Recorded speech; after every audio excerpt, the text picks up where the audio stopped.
Hello everyone, welcome to the Ekagrata foundation channel bye अड्डा 24/7। आप सबका बहुत बहुत स्वागत है इस सेशन पे।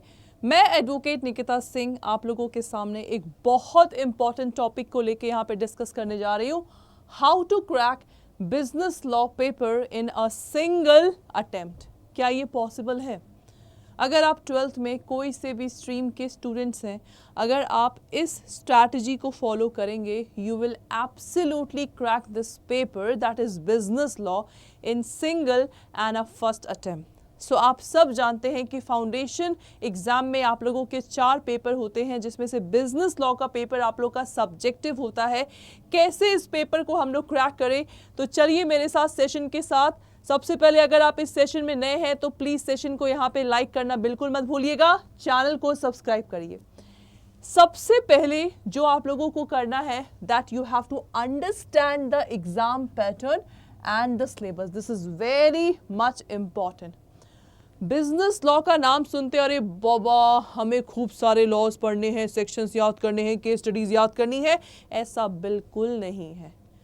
आपको सबसे पहले जो आप लोगों का ऑफिशियल वेबसाइट्स है, जहाँ पे आपका ऑफिशियल सिलेबस रहता है, सिलेबस को डिटेल में आप लोग एनालाइज करिए। और आप लोग के सामने भी यहाँ पे मैं लेके आ गई हूँ, this is your syllabus for business law. Indian contract act, sales of good act, Indian partnership, LLP, company act, NI act, Indian regulatory framework, जिसमें से इंडियन कॉन्ट्रैक्ट सबसे आप लोगों का मोस्ट इम्पॉर्टेंट टॉपिक है। तो जब हम लोगों को इम्पॉर्टेंट टॉपिक के बारे में यहाँ पे मालूम चल गया तो हम लोगों का आधा दुविधा ऐसे ही क्लियर हो गया। तो जितने भी यहाँ पे कैंडिडेट्स हैं, ये आप लोगों का सिलेबस है। एग्ज़ाम पैटर्न कब कब एग्ज़ाम होता है, ये सब चीज़ आप लोगों को पहले से ही एनालाइज करना बहुत ज़रूरी है। So please focus on the exam pattern and the syllabus. The next one is use ICAI study material and RTP। क्यों ज़रूरी है स्टडी मटेरियल को रेफर करना? बिकॉज जब पेपर आप लोगों का यही अथॉरिटी बनाती है, ठीक है, इसी अथॉरिटी के बाद साथ आप लोग फ्यूचर में एक ऑथेंटिकेट CA कहलाएंगे, तो इसीलिए इसका स्टडी मटेरियल पढ़ना ज़रूरी है। That is best for concept clarity. Concept clarity के लिए बेस्ट है। और इसके पूरे नोट्स प्लस हमारे नोट्स आप लोगों को इस चैनल पे मिलेगा। तो आप लोग अगर आपको डिटेल में फेस टू फेस कन्वर्जन के साथ पढ़ना है, ओके, तो आप लोग यहाँ पे आ सकते हैं।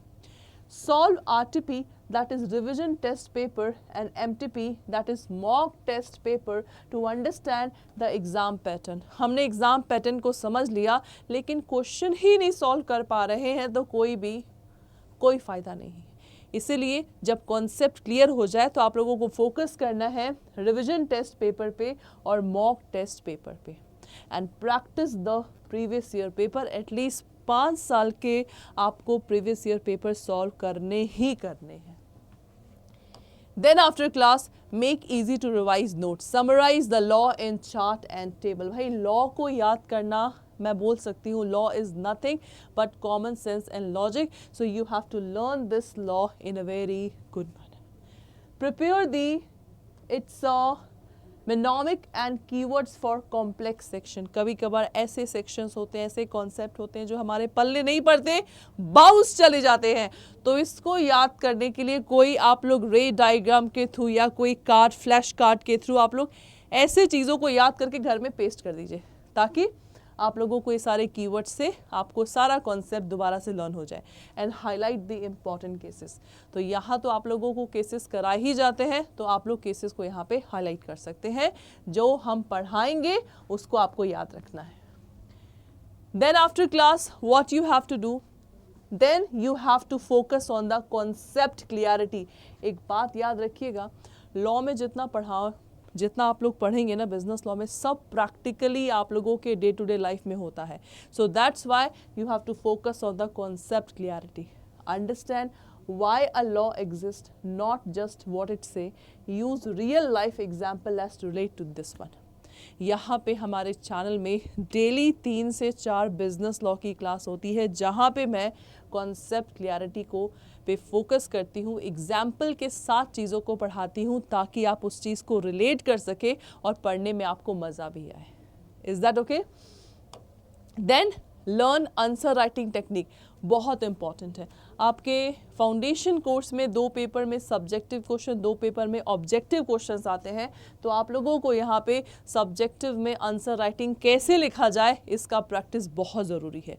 स्कूल में तो भाई पेपर जैसे भी करके भरो, दूसरा, तीसरा, चौथा, 5वां शीट सब ले लो, क्लास देके घबरा जाए, बाप रे भाई कितना सीट ले रहा है, कितना आंसर लिख रहा है, घबरा जाते थे ना हम लोग स्कूल में। लेकिन यहाँ पे ऐसा कुछ नहीं है। यहाँ पे आप लोगों को जो भी लिखेंगे, be precise, use heading and sub heading, quote section numbers, provision of law, case reference and conclusion. ये किसी भी आंसर का आप लोगों का रिटन फॉर्मेट होना चाहिए। Is that okay? Then practice MCQ and the case studies question. Is that okay?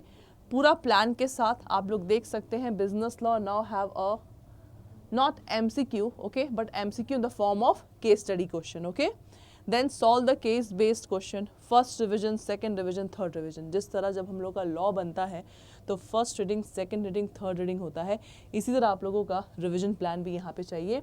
और अब आप लोगों का MCQ फॉर्मेट में नहीं आता है, सब्जेक्टिव वे में आता है, तो आप लोगों को सब्जेक्टिव वे में तैयारी यहाँ पे शुरू करनी है। Then class, avoid these common mistake, ignoring the theory, not solving the past paper, okay, and note learning without understanding. ये 3 चीज़ को बिल्कुल भी इग्नोर मत करिएगा अगर आप चाहते हैं कि आपका सिंगल और फर्स्ट अटेम्प्ट में पेपर क्रैक हो जाए। एंड से consistent and confident, study 2 hours daily for business law, avoid last minute panic, and confidence is the key. So guys, be positive, stay positive. Is that okay? So ये आप लोगों के कुछ tips हैं business law के लिए। तो मेरे साथ इस चैनल में हमेशा 3 से 4 जुड़िए। जस्ट नेक्स्ट पिछले वीक से ही हम लोगों का सेशन यहाँ पे स्टार्ट हुआ है।